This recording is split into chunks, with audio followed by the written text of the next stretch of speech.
When do zombies finish trick-or-treating? Oh, jeez. You said you had a cold open. I didn't know it was a corny joke. Okay.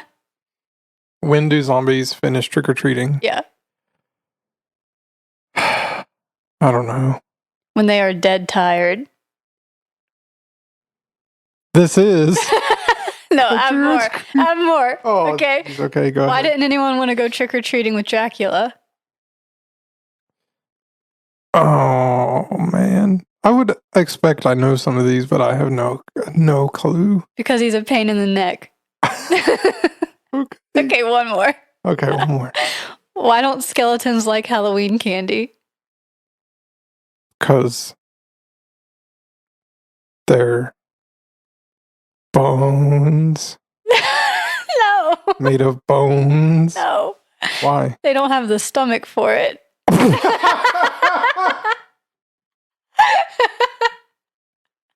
Happy Halloween! A day early.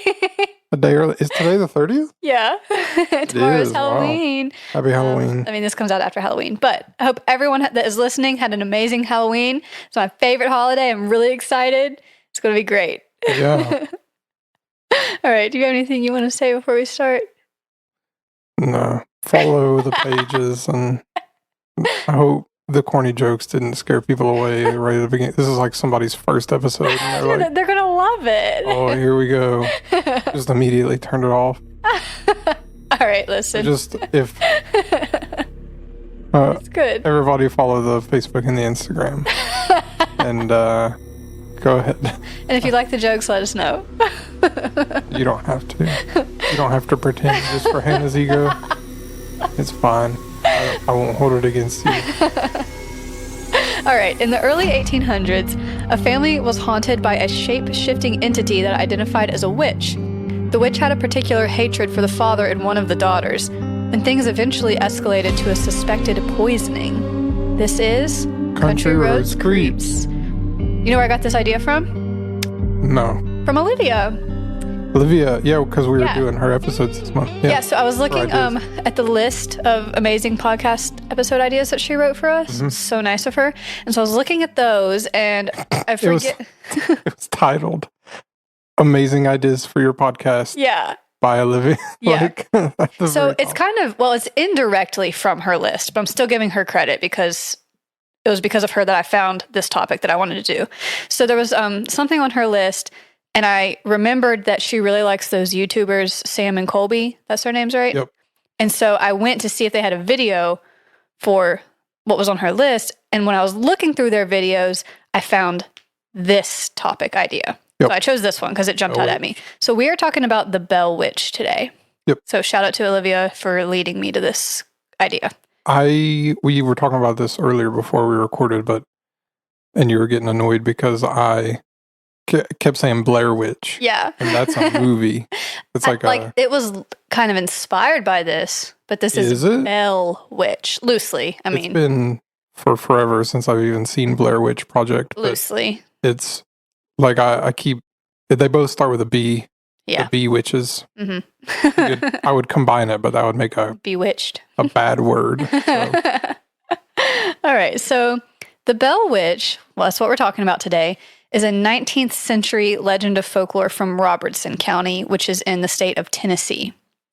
This story... Are you from Tennessee? Because you're the only girl from around these parts that it looks pretty good.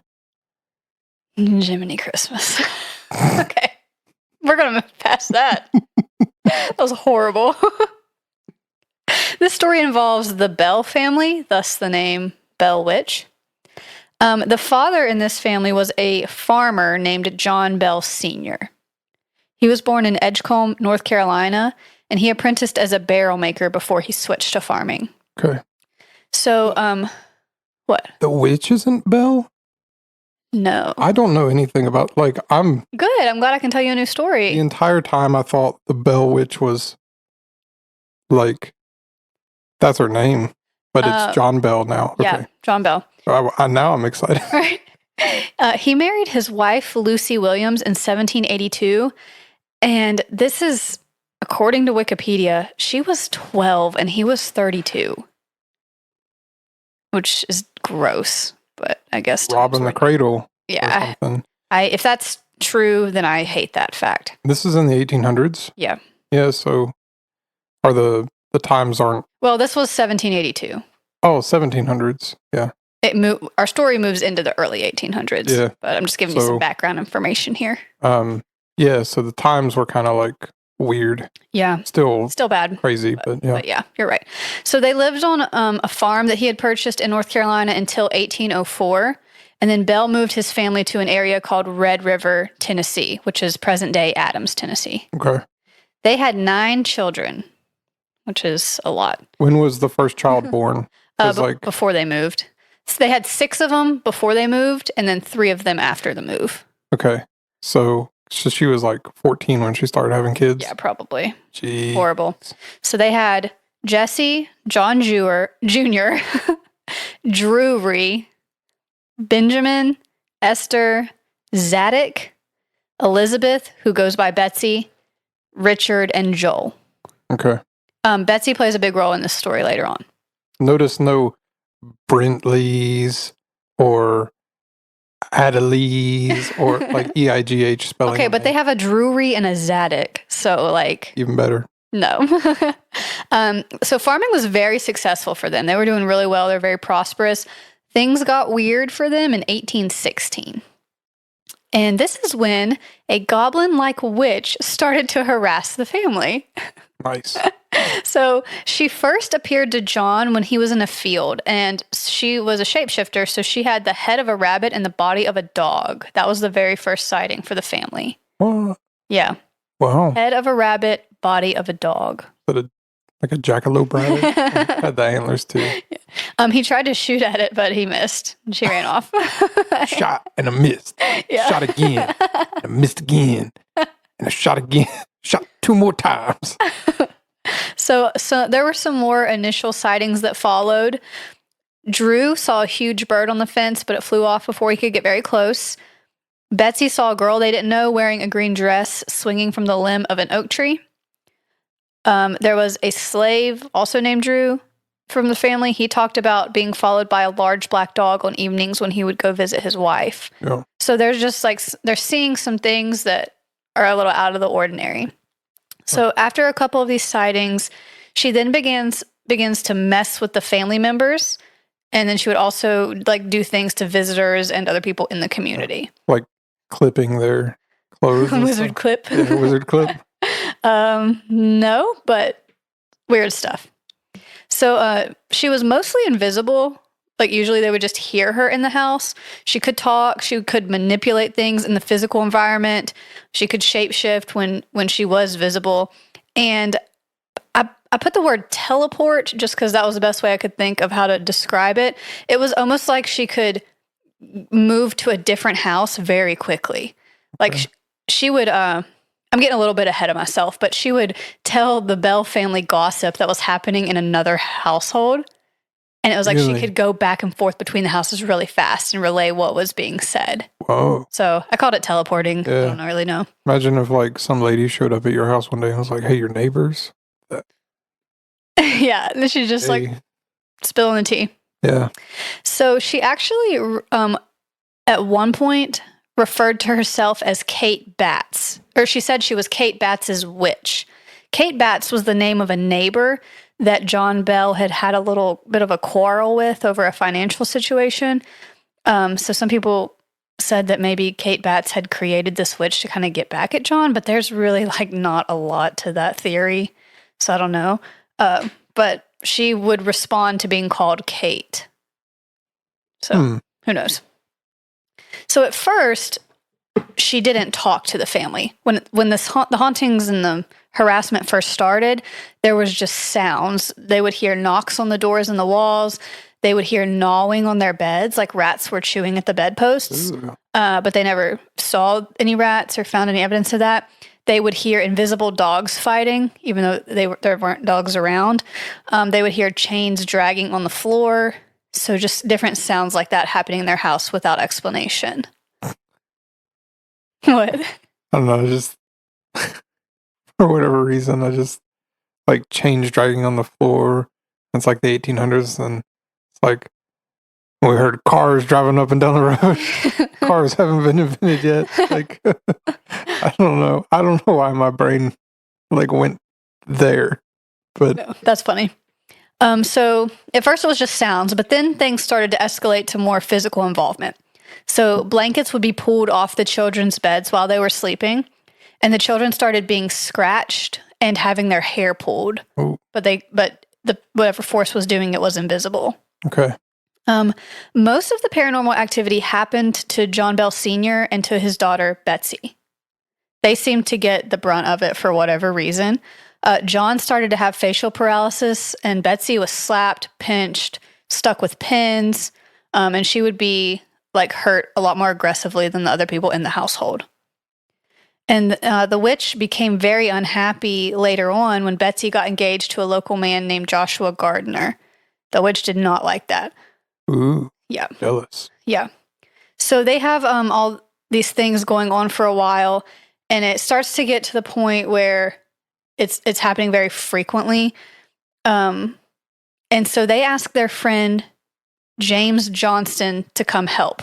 He didn't have any qualifications. He was just like their buddy. Like he wasn't a preacher or a priest. He was just some guy. They're like, hey, we have a witch haunting our house. Can you come help with that? He said, So- yeah. Imagine like they're like hanging out one day and he mentions that he has a witch Yeah. and his buddy's like, I'm an expert on witches actually. It's just a total lie. Yeah. Like, just to like impress him. He's like, I've been in the witch industry for Right. 5 years. Actually, I'm actually an expert. And he's like, Yeah. will you come help? And he's like, yeah. Well, I don't even really know what they expected him to do because it didn't really ask him.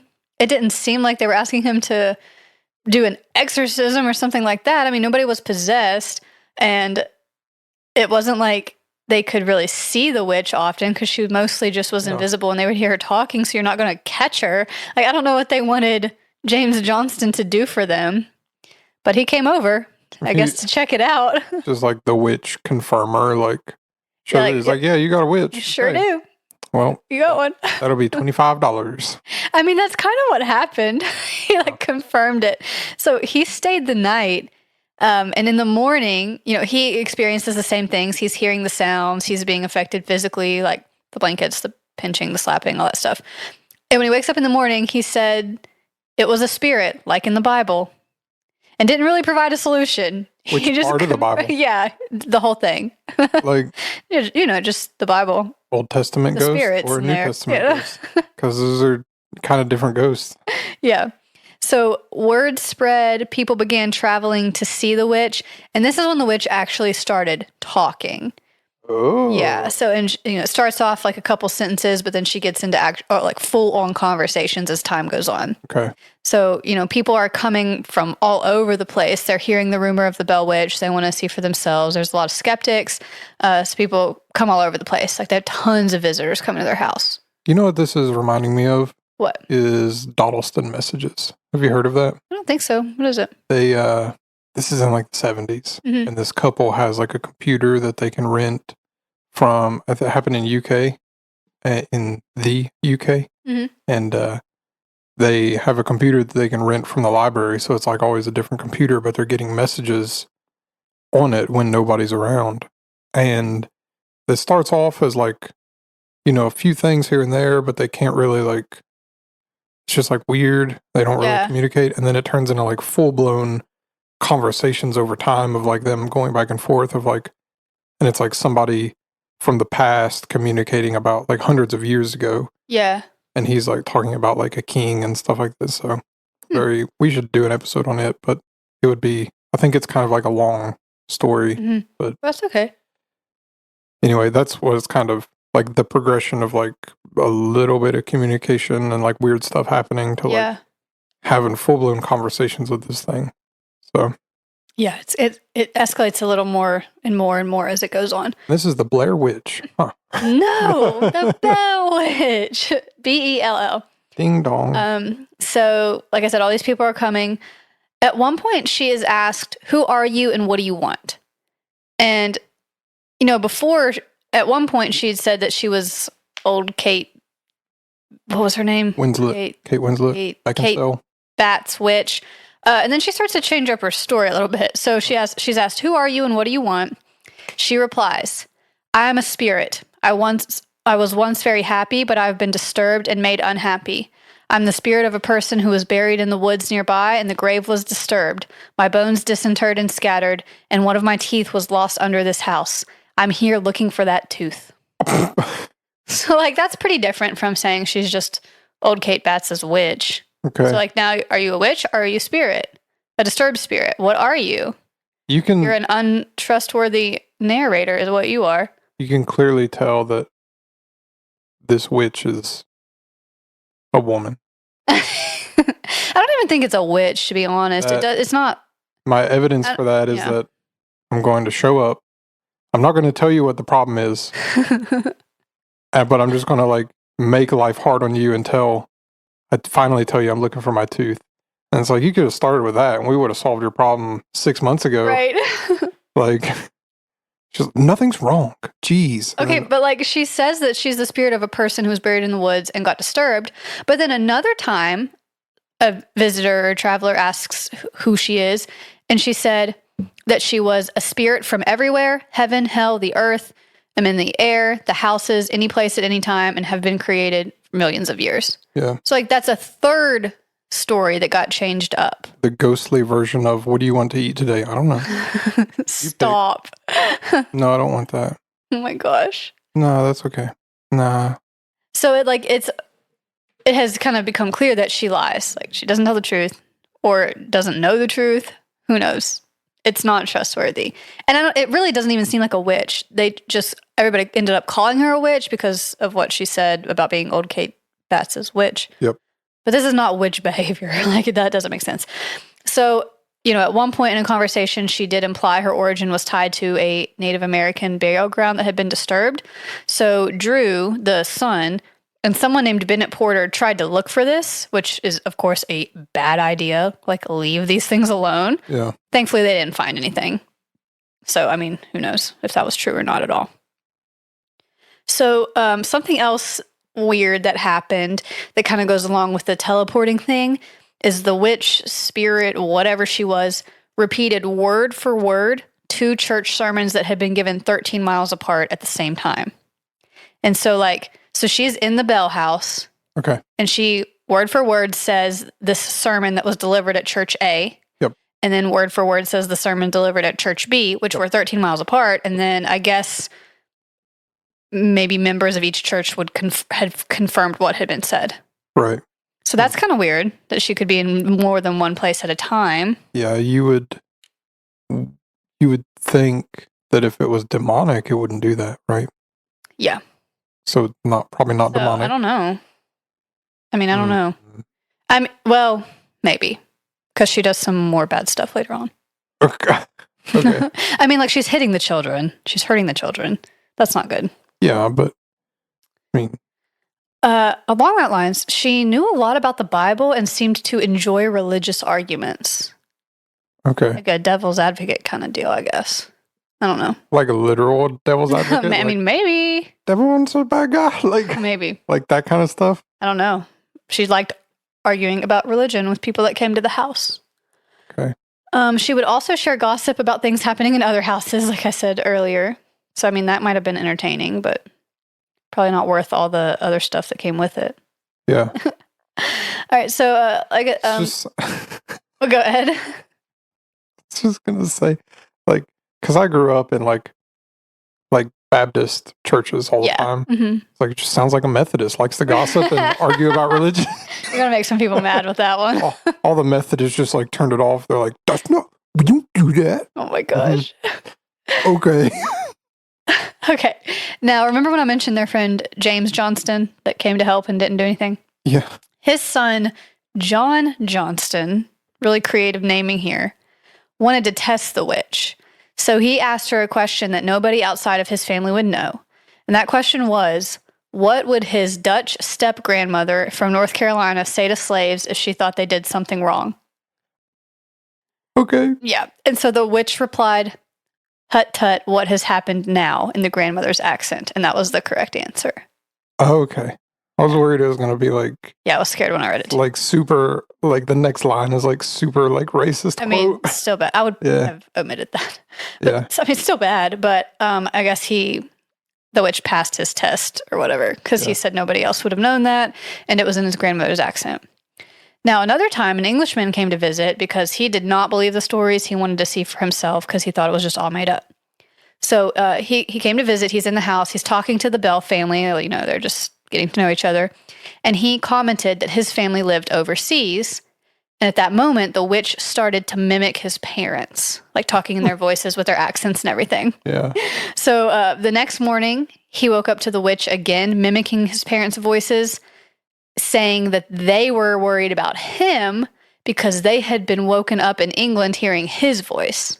Whoa. Does that make sense? Yeah. Yeah, that's kind of convoluted there.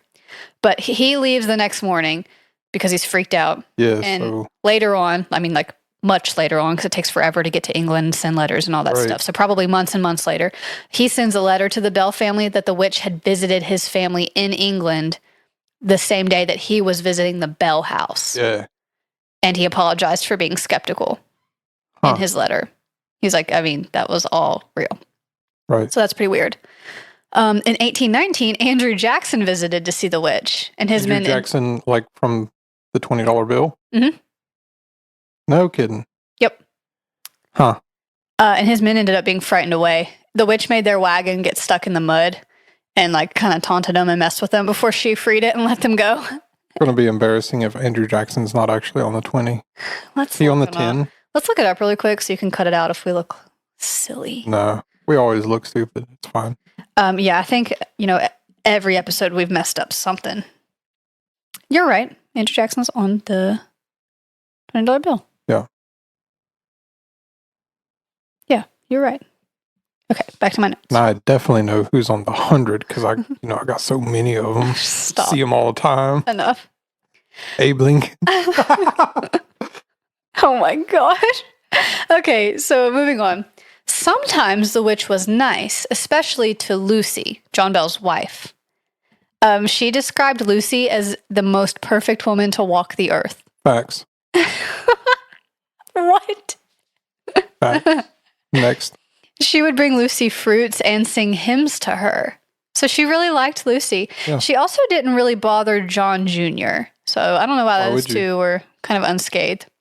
But she did not like John Sr. at all. Could you imagine like being John Sr. talking to your wife about like, we really got to do something about this witch, and your wife's like, I kind of like her.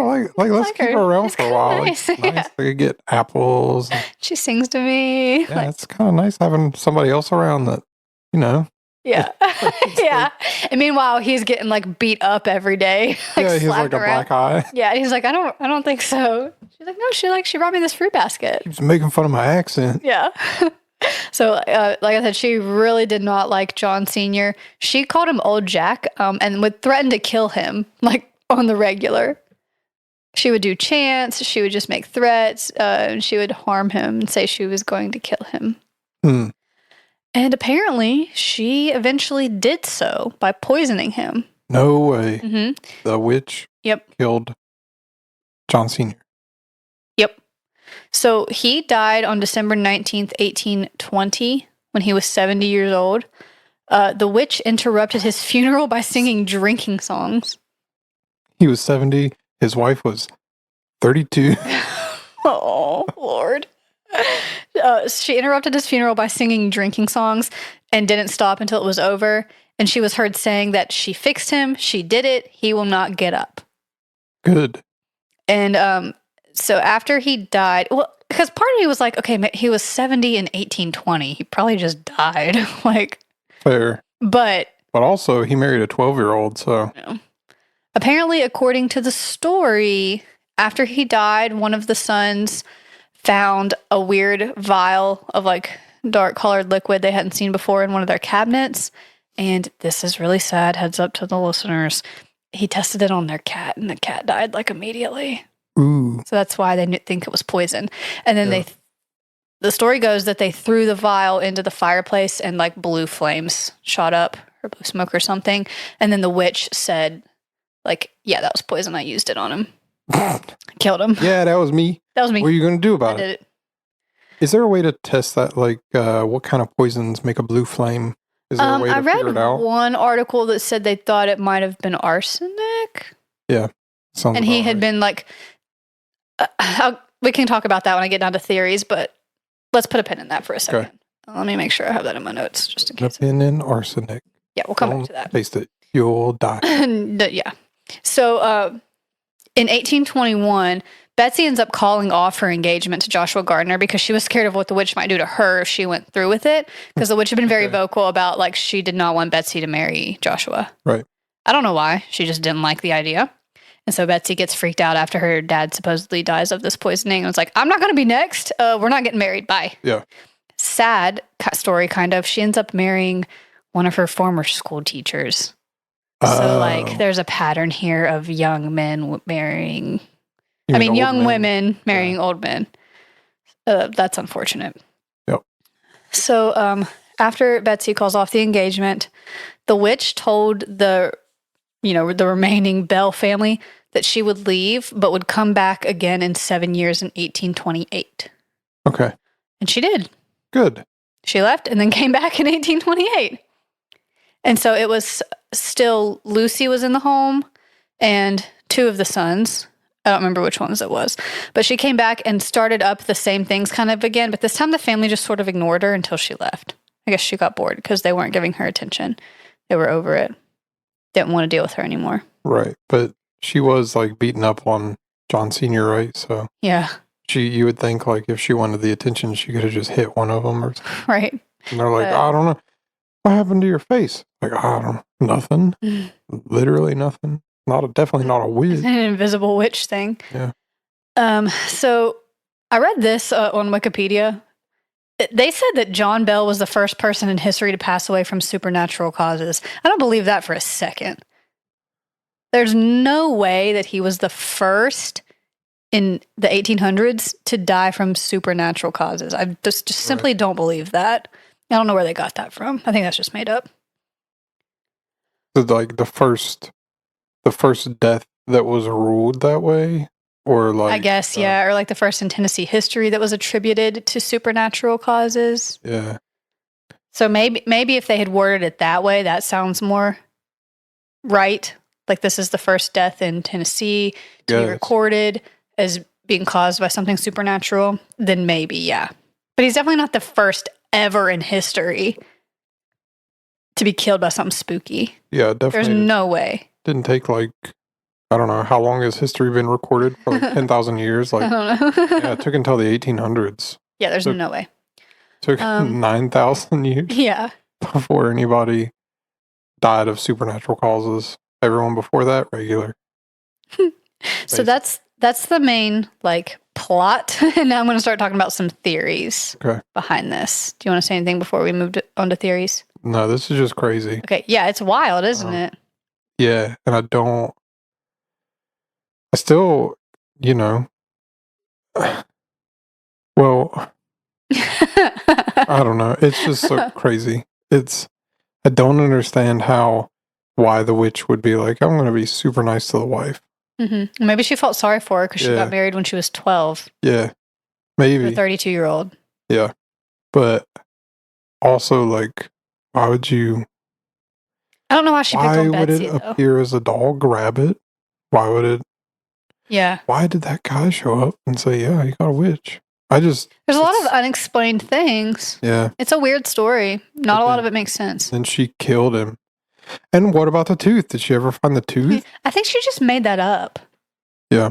I think she just said things Sounds for the about heck right. of it. So here are some theories. Some people believe that the witch or spirit or whatever it was someone that John killed in North Carolina that followed him to Tennessee. Okay. Which- Did he kill people in North Carolina? No, Oh. no, I don't know. Some believe it was Betsy messing with the family through ventriloquism. Like Betsy was doing the witch voice and making other things happen. Like throwing her voice to another place and like, Yeah, but that does not explain a lot of the stories. Like it doesn't explain the sermons. the sermons, the Englishman's Yeah. thing, John Johnston's grandmother's answer to the question. Like, I don't know how she would have been able to do all that stuff. Yeah. And if the Englishman was telling the truth that the parents in England had that experience, that doesn't make sense at all. Yeah. For it to have been Betsy. I was going to say that my theory was that the wife did witchcraft, like grew up and decided she wanted to do witchcraft and made a witch. Yeah. But that's why it was super nice to her and her favorite kid and nobody else. Maybe. Unconfirmed that one was her favorite kid, but I'm saying that for the theory to support it. Yeah. I mean, as good as idea as any of these, they don't really make sense. There's another theory that all of the witch stuff was just made up. It was just stories made up, passed along, got out of hand, and that John Bell just actually had a neurological disorder, and that's why his face was getting paralyzed. And it possibly could have been Bell's palsy, which is not named after John Bell, but is named after a Scottish doctor, Sir Charles Bell, who discovered it. Because Bell's palsy causes facial paralysis. Is that like for a stroke or? I think there's different things that can cause it. Like some people that have adverse reactions to vaccines will get it, and it can be temporary or it can be not. Like it can last. Yeah, here we go with the vaccine disinformation. I'm a believer in vaccines. Thanks, Hannah. But, here we go. You know, people that have weird immune systems like don't always react well to them. Yeah. So. I think with this episode Like isn't going to side get very effects. many downloads. Because as soon as you mention vaccine, Spotify's like, oh, there's the word. We're going to pull it. Cancel it. So it could have been all the witch stuff was just made up, and he was getting paralyzed not because the witch hated him, but because he had a neurological disorder. Yeah. Would that make him hallucinate stuff or? I don't think so. Huh. So, man, I thought it was Alexander that did the telephone. Alexander Graham Bell. Mm-hmm. A lot of bells. And then Charles Bell found palsy. Mm-hmm. And then John Bell got haunted by a witch. Yep. And Mr. Bell was a vice principal. Yep. Yeah. It's a local thing. All right, moving on. So we'll talk about the arsenic thing that we were on a second ago. We put a pin in it. Now we're coming back. We're unpinning it. Does arsenic burn blue? I read one article. There was a scientist that was trying to explain this whole thing. And it was saying that it sounded like that would have been arsenic. And there could have been a family member that had it out for John Bell and was slowly killing him through arsenic poisoning. And that could have caused some of these things to happen, like with his body and all that sort of stuff. I mean, if everything that was written down is true, it still doesn't explain a lot of things. It doesn't. But if you are of the opinion that they were just making it up about the witch, then arsenic poisoning could have been what killed him. Yeah. But I mean, I don't know. I'll put it up here. It says you get a pale blue flame from lead, arsenic, and selenium. Yeah. And a blue-green from copper salts with halides. Mm-hmm. And purple, it actually says violet, is from potassium and rubidium. Rubidium. I mean, that could still be true with the witch. Like, the witch could have been poisoning him with arsenic. Yeah. I mean, it doesn't have to be one or the other. Those could both be true at the same time. No, that's what I'm saying. I was just curious about like what she poisoned him with. Flame. Yeah, I focused in on it, and I was. Yeah. No, that was a good question. We're gonna find out regardless. So. Yeah. Would you also like to know a list of every other element and what color it burns? No, thank you. I can pull that up too. No, thanks. There's like 100 some. Spend the next hour on the podcast talking about what. No, I think we're good on that. That's a little outside of the scope of this story. Yep. All right, let's talk about media a little bit. A guy named Martin V. Ingram published a book called An Authenticated History of the Bell Witch. Okay. That was the first full record of the legend. That's where a lot of this information comes from. I didn't read the book. I read like websites that referenced this book. Yeah. So a lot of it is from this dude. So you know what I've found doing the podcast is that there's actually a lot of paper resources that are locked behind a paywall. Yeah, I'm not at like a university or something. And it's like, I'm not going to pay Oxford $20 to access Yeah, no way. like the one page of an encyclopedia book. It's on this not one that thing. serious. This is just Like- for fun. It's like Tell I'm just stories. never mind. I'm going. I'm going to Reddit. Don't care. As soon as it pops up and it's like, hey, you got to pay Harvard for Unlock your nope. subscription to access this article. Exit. Nope. Don't care. Yeah. Don't care. I found 5 movies that were influenced by the Bell Witch. We have Bell Witch Haunting in 2004, Bell Witch the movie in 2007, The Bell Witch Legend in 2008, The Bell Witch Haunting in 2013, and The Mark of the Bell Witch in 2020. Haven't seen any of them, No. but maybe someday. And the Blair Witch Project. Yeah, so I do think that was Loose. loosely inspired by this story. It wasn't this story, but just the idea of the witch and the hauntings and stuff inspired them to make that movie. Ghost Adventures also filmed an episode at the Bell Witch Cave, which we're going to talk about next.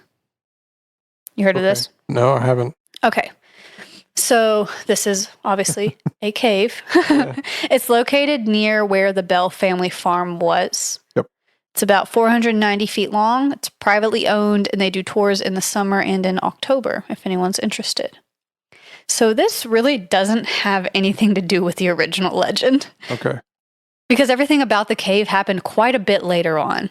It was like added in to give it a little pizzazz, I think. Yeah. Like all the stories about it were recorded much later than the original legend. So it's been connected, but it's not really a part of it. Yeah. However, there are some people that believe this cave is where the witch went to when she wasn't in the Bell home.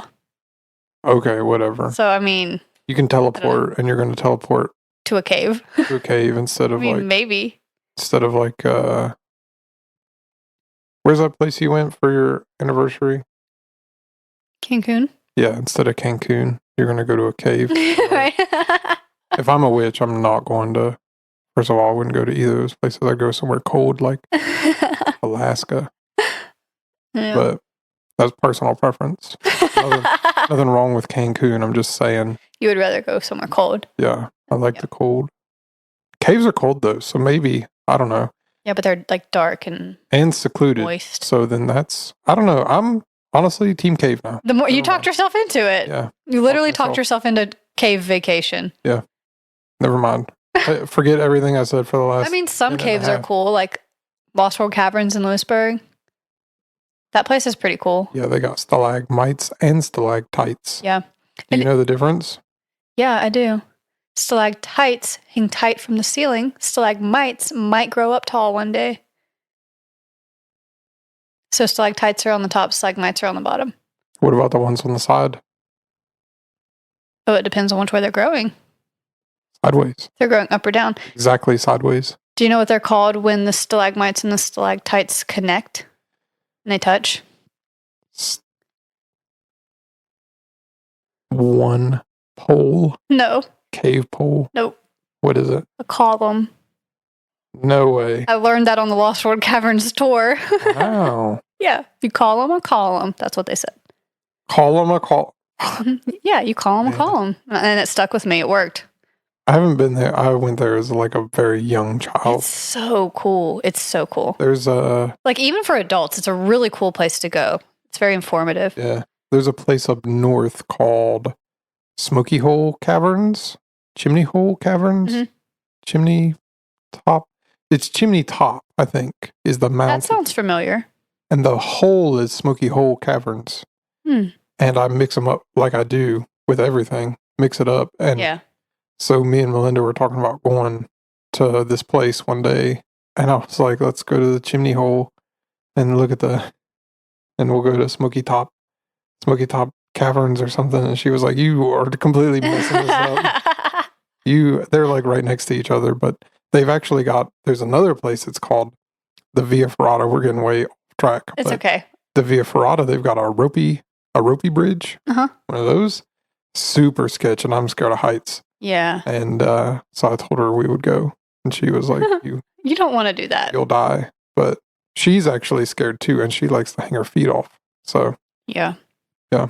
I showed you the video of her when we went to the channels in Virginia, Yeah. and they have it's like a rope off spot Mhm. where they have a sign that says, don't go past this because you might fall and die. Oh my And gosh. so I took a video, and she was like over there, like looking over the side, and I'm like panned back to the sign that says, "Don't, you might slip and fall and Oh die." my gosh. And I'm like, oh, geez. Brave. All right. So coming back to Blair Witch Cave, there was a story. Again, this evidently happened later on. What? I've been getting, my phone's been vibrating for the last like 10 minutes because Melinda's phone it broke. Yeah. There's a whole story behind this. We can talk about it at the end because it's crazy, but she just texted me like a few hours ago and was like, my phone finally came back. Oh, yay. She's been using like a lender phone or whatever. Mhm. And I was like, well, look at all the stuff I sent you on Instagram because for the last she probably has like 63 videos from you. way more than that. It's so many. I've sent her everything that I've sent to you almost. Oh my I've sent gosh. to her and more. And So just probably like 417. honestly, More. it might be more. Like Okay. that Congress hearing where they're like 500. He's like more. 1,000 more. 10,000 more. More. But so she finally got her thing back and got Instagram back, and I was like, look at all this Okay. stuff. Silence it because I got to finish this or I'm going to forget the point I'm trying to make here. Oh, it's silenced, but All right. There's a story that Betsy and some of her friends were supposedly exploring in this cave, and one of the boys that she was with crawled into a hole and got stuck. And a voice yelled, "I'll get him out." And the boy felt hands grab his feet and yank him out of the hole. ooh, And then the voice lectured the kids about being safer in the cave. Yeah. So, I mean, maybe it was the witch. Maybe it wasn't. Who knows? Because that happened later. All right. Now, I do have a couple more stories about people in this experiencing something weird in this cave that I want to tell you about. okay. So, in 1977, a woman named Bonnie Hainline told a story from her childhood in 1944 when she went in this cave. She had skipped her English class and she was looking for something to do, and she decided to go to the cave because she had explored it before with her friends like for several years. So she was familiar with it and just wanted to go hang out there instead of go to class, I guess. So she borrowed a lantern from the cave owner, Mr. Garrison, and she went in. So she walks in a little ways, and then her lantern blew out, even though there was no wind and there was not a draft in the cave. Ooh. So she's able to relight it, and it gets blown out again. No draft, Yeah. no wind. So she gets like really scared, obviously, because she's in pitch black darkness. And so she crawls along a path of water in the cave until she got back to the entrance. And she saw an open can of pork and beans and some marshmallows at the cave entrance. Okay. So she goes home, and later, supposedly she learned that cops had found 2 escaped fugitives hiding in the back of the cave, and she credits the Bell Witch for keeping her away from them. No like way. that she blew her lantern out and got her to They- leave before she found Yeah. the fugitives, or they found her, and she would have been in danger, maybe. I don't Yeah. Or maybe it was them that know. They were like right beside her, and she didn't see them. like That's Scooby-Doo scary. style. Yeah. Yeah. So then also in 1977, a group of 5 soldiers from Fort Campbell visited the cave. And one of the guys in the group was sitting on a rock, and he felt something invisible grab him around the chest.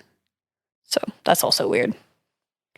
Then in 1986, we have a guy named David Gerard. He's a staff writer for the Tennessean, and a guy named Bill Watson, who is a photographer and a member of the National Speleological Society. So these are like cave explorers, Okay. scientists. She's really good at spelling words. No. SPELEO logical. Oh, like spelunking. Yeah. Yeah. Mhm. Okay. That makes Cave more sense. stuff. And those 2 men got permission to stay in the cave overnight. When they were in the first cave room, they heard a noise deeper down in the cave, and they described it as an unwavering groan, followed by several loud thumps. Ooh. So that happened for a little bit, then it repeated itself, and then it did it a 3rd time. Ooh. So after that happened for the 3rd time, the men went back to the cave entrance, and they're trying to rationalize it, explain it. They start looking at the wiring for the lights to see if they could find a reason for the noises, but they don't. So they went back to the first cave room, and this time they heard a rumble at the entrance. So they're getting a little confused. They go back to the entrance, figure out it was just a jet plane flying overhead. Okay. But while they're at the entrance, after that, they heard a loud, high-pitched scream coming from inside the cave. Oh, no. And they did not spend the night. They left and went home. Yeah, me too. I would not be going back in either. Okay, now, this is the best story of all. I've saved the best for last, and then that's all I have. I love this. This made me laugh so much. Okay, so in 1987, there's a guy named H.C. Sanders, and he's the owner of a local gas station. Ironically, he ran out of gas near the Red River across from the Bell Witch Cave. So he started walking towards town, and he noticed a rabbit come out of the woods and start following him. It didn't stop, so he started walking a little faster, but the rabbit is keeping up, just jumping behind him. So eventually, like, he's walking faster, the rabbit's keeping up. He starts walking faster, the rabbit's keeping up. He gets freaked out and starts running, but the rabbit keeps following him. So he's running like as fast as he can until finally he's just exhausted. He's run for like a mile. He has to sit down on a log to take a break and catch his breath. The rabbit hops up on a log beside him, looks at him, and says, "Heck of a race we had there, wasn't it?" What? I know. That was what? Imagine, picture that. A rabbit that has just chased you through the woods, jumping up beside you and saying, "Heck of a race we had there, wasn't it?" Yeah. That's hilarious. Yeah, it is. And terrifying. Yeah. What the heck? I thought for a second that it was going to be like a scary one, like, you know, like the Loveland frog that we talked about. Yeah. If it was like just like he like crested over a hill, thought he lost it and turned around, and then over the hill comes like a man-sized rat, like running on two legs, like sprinting, like, oh my gosh, like his arms, and it's like, no. So I mean, like, that's a little scary, but it's mostly just hilarious to read that. Yeah. So those are some stories of things that happened at the Bell Witch Cave, but that's really not completely connected to the story of the Bell Witch. That's all I have. That's it. I like the rabbit. Me too. That's so funny. That was my favorite part of this whole thing. Bell Witch episode part 2 is only on the rabbit. Yeah. The Bell rabbit. The rabbit that chases people through the woods. The Bell hare. That's really funny. Yeah. So that's good. What do you think? I like it. Yay. I like it a lot. That's Me too. good. It reminds me a little bit of like Wizard Clip because of the weird stuff. Yeah, and that just doesn't really make any sense. Yeah, it doesn't make any sense at all. And, no, it's just weird. But this one is like especially so because like at least for Wizard Clip there was a reason. Mm-hmm. Like he let the guy die. And that was the reason that everybody said. But this one is just like just random. One day, witch showed up, and yeah, that's crazy. And like she changed her story so many times that they couldn't really pinpoint an origin for her. Yeah, because she claimed to be Kate Batts' witch, then she claimed to be a spirit that had been buried and disturbed, and then she claimed to be a spirit that had been around forever, everywhere, all the time. So it's like, what are you? Yep. Why are you here? Why are you doing this? And why do you not like Betsy and John Bell Sr., but you're cool with other people? What's the reasoning? No one knows. Right. Yeah. So, weird story. Yeah, that's crazy. I don't know. It's, yeah. Kind of spooky. One day your house could just be haunted. Yeah. And then you would never know. And you're just getting I guess you would know, but hit by something invisible and getting your blankets pulled off of you. That's so annoying. Yeah. Like, get out. Go away. your moving hand is just going to start moving by itself. Yeah. That'd be scary. Yeah. And it didn't have any batteries. I would throw that thing outside if it started moving on its own. What Shane is talking about is I have this Halloween decoration that looks like a hand, like the thing from the Addams Family, but it's not the thing. Yeah. It's just a hand similar to it, and it will walk across the floor. So if that thing started doing that on its own, it's gone. Goodbye. I'm kicking it into a ditch. Throw it outside and It starts walking back.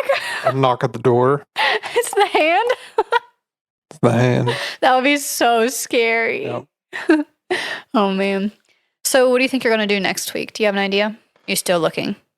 I have no idea. It's, something inspired by Olivia's list, I'm sure. Yeah, she sent us a list. I don't have that handy exactly right now. It had good stuff. I was going to do something from it, and then when I was looking at her YouTube people, I saw this, and this really caught my interest, so I picked this one. I'll have to scroll She's got up. good ideas on there. Scroll up past our last 4 arguments. Don't tell the people that.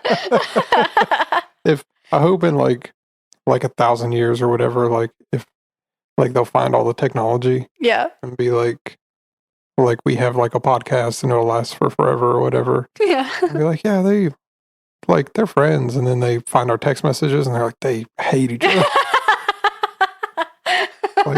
It's like, no, we're just having a conversation. But, I don't know. She's got the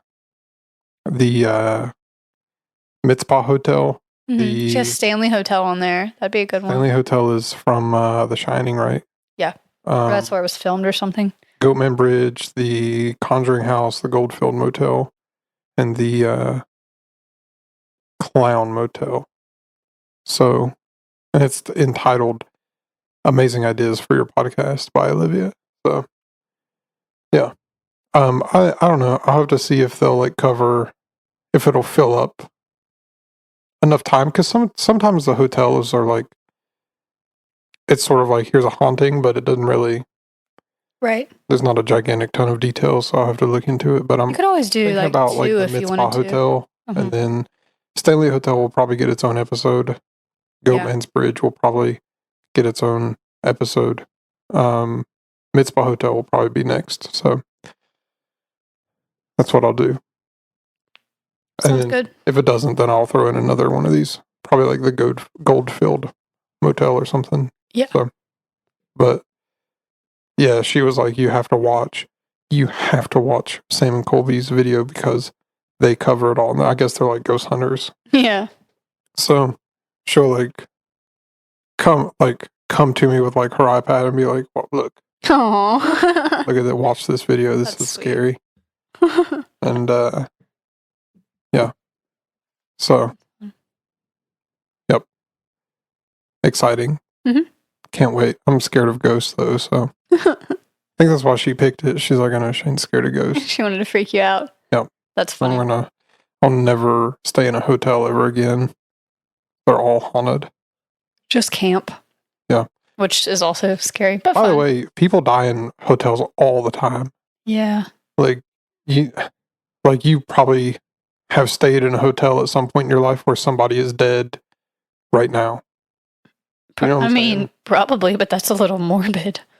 Yeah, but they don't like, unless it's like really bad, they don't shut the hotel down. And also like, unless like if they found you the next day, right? Like, and you haven't like decomposed very much, they'll pull you out, and then you might have stayed in a room where somebody just died. You know another place where it's not super uncommon for people to die? Hospitals. Yeah, but I was thinking cruises. Yeah. A lot of the cruise ships have like morgues built into them, which makes sense, but yeah, I mean, it's just wild like to think about. A floating hotel or a resort, right? Yeah.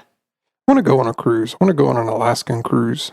I used to want to go on a cruise until Dirk and I went to Cancun and stayed at like that all-inclusive resort. That's all I want to do forever now is go to those resorts. Yeah, I don't have a desire to go on a cruise anymore because the resort was just amazing. It was so fun and perfect, and it's all you need. So I'd rather, like, if I'm going to spend the money on a trip like that, I'd rather go to a resort than go on a cruise. Fair. But I totally see why people, like cruises. Which resort did you stay at? Is it one of the famous ones like Sandals or something? It was a Dreams Resort, which is another brand kind of like that. It was Dreams Playa de Muertes. Yeah. I don't know. So it was like actually a little bit outside of Cancun. It was close, but it was amazing. We loved it so much. Yeah, I don't know. I want to go on like want to go to a resort somewhere cold, like Iceland or Greenland, and do a resort there. That would be cool. Well, you know where really they have pretty. those big cows, the cows with the hair on them? That big Highland cows? Mm-hmm. Yeah, that'd be cool. I want to go there. I want to stay on a farm Yeah. for the rest of my life with those cows. That would be good for you. You would like that. Feed them and never talk to another person ever again. Shooting your cows. Mm-hmm. That's pretty funny. Cows, maybe some sheeps. just me. We can do the podcast remote, but other than that, I don't want to talk to anybody really. That's a good trait to have for someone that does a podcast. Yeah, Not wanting to talk to people. it is. I'm worried for like if the podcast ever gets like big and like we have to do like those live events or something. And Yeah, people are like meet I and want to greet. meet you. I'm like, I don't know. I quit. We'll just do a cardboard cutout of you and it can sit beside me. It would make the same amount of social interaction. Actually, it would be better social Yeah. interaction. People can get their picture with the cutout and you'll be like backstage somewhere with your Yeah. big cow. It tours with us. Yeah, with my cow. All right, let's Okay. wrap it up. I gotta get ready for Halloween tomorrow. Halloween's what are you dressing up as for Halloween? I'm gonna be the dude from The Big Lebowski, and Dirk's gonna be Walter. That'd be good. Yeah, I'm really excited. It's gonna be funny. Yeah. Our costumes are good. What are you gonna be? I'm gonna be a photographer. I have to work tomorrow. You're gonna be a grumpy photographer at work. Yeah, I'm gonna be grumpy. So I'm That sounds about right. gonna dress as Luke Combs. This happens to be how I dress every day. Oh my gosh. Fair enough. That's easy. Like my Carhartt plaid and my jeans, and that's it. I'm gonna dress up as who's another chubby guy with a beard. Like literally everyone looks the same. It's like, yeah. Anyway, happy Halloween. Happy Halloween! Yep. That's it. That's the end of the episode. What's a mummy's favorite type of music? Oh my gosh, here we go. A mummy's favorite kind of music? Mm-hmm. Probably like the snake charmer music, because they're Egyptian, right? No, that's Indian music, isn't it? Mummy's favorite music, rap, Yeah! Good job! hippity hop. You got it. But hey, what kind of French fries does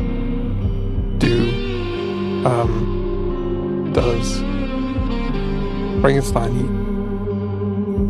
I don't know what kind. Waffle fries from Chick-fil-A. Ew. Thanks for listening. Be safe driving home. Watch out for the not deer. Bye! Bye.